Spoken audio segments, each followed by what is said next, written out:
Paper 3, Issues and Debates, Idiographic and Nomothetic Approach. Two issues here that can be implemented and seen in psychological research. Idiographic approach, think of it like individual. Something that takes an idiographic perspective focuses on the uniqueness of an individual. It will use case studies. It will look at in-depth subjective experiences rather than scientific measures. Psychodynamic, humanistic, these are idiographic approaches because their methods employ just that. Everything that is qualitative data, case study evidence that gives us that deep, rich experience. The opposite end is nomothetic. Think of it like numbers to establish laws. It's more scientific. It provides us with generalizations. The behaviorist approach is a nomothetic approach because it gives us evidence that we can then replicate and use and see in other studies. So anything that tries to establish a general law of understanding in terms of how people act, this is a nomothetic approach. Now, in your book, you have research that are idiographic and nomothetic. So I'll pause this now to have a go. And we have the answers there just to practice, and they will give you some really good, those questions that say refer to areas of psychology. Here are what you can refer to, these areas throughout the course.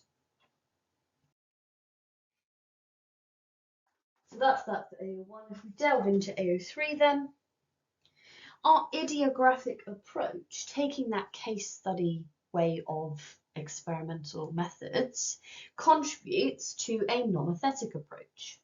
So really, we cannot look at these two approaches on their own. We need to think of it in terms of how one supports the other. So if we take an idiographic approach and we use case studies, we think about Clive Wearing, KF, HM, this can tell us or provide us with understanding or shed some light, think about that in terms of memory, to how short-term memory and long-term memory operates and how epilepsy affects the brain. So a case study on its own, in conjunction with other methods, can generate hypotheses for further study, therefore producing a law of behaviour. So we cannot say, this is basically saying that they both work together. Idiographic provides support for something to become nomothetic. Scientific credibility then. So both of the approaches fit in with the aims of science.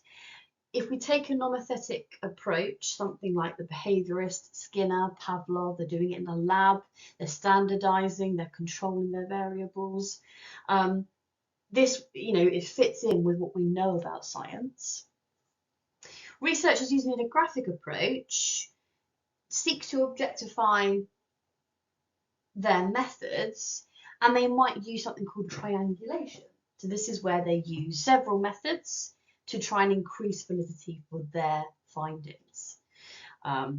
So that takes a lot of time to do, but therefore, by doing that, it does give or raise our status as being science, because we're trying to use methods that are reliable to provide us with credible evidence.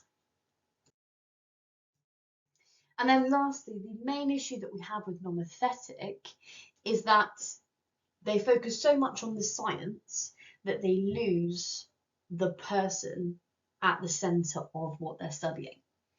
So, we know 1% lifetime risk of developing schizophrenia doesn't really tell us anything about what it's like to live with that disorder or be diagnosed with the disorder. So whereas if you did a case study, you followed somebody, you used interviews, things that are more in-depth and idiographic, you'd find out more about that person to help with treatment. Nomothetic doesn't do that. It just gives you the facts and figures, and therefore you lose how that person is reacting, responding within any given scenario. Okay, so nomothetic and idiographic, individual versus general laws of behaviour.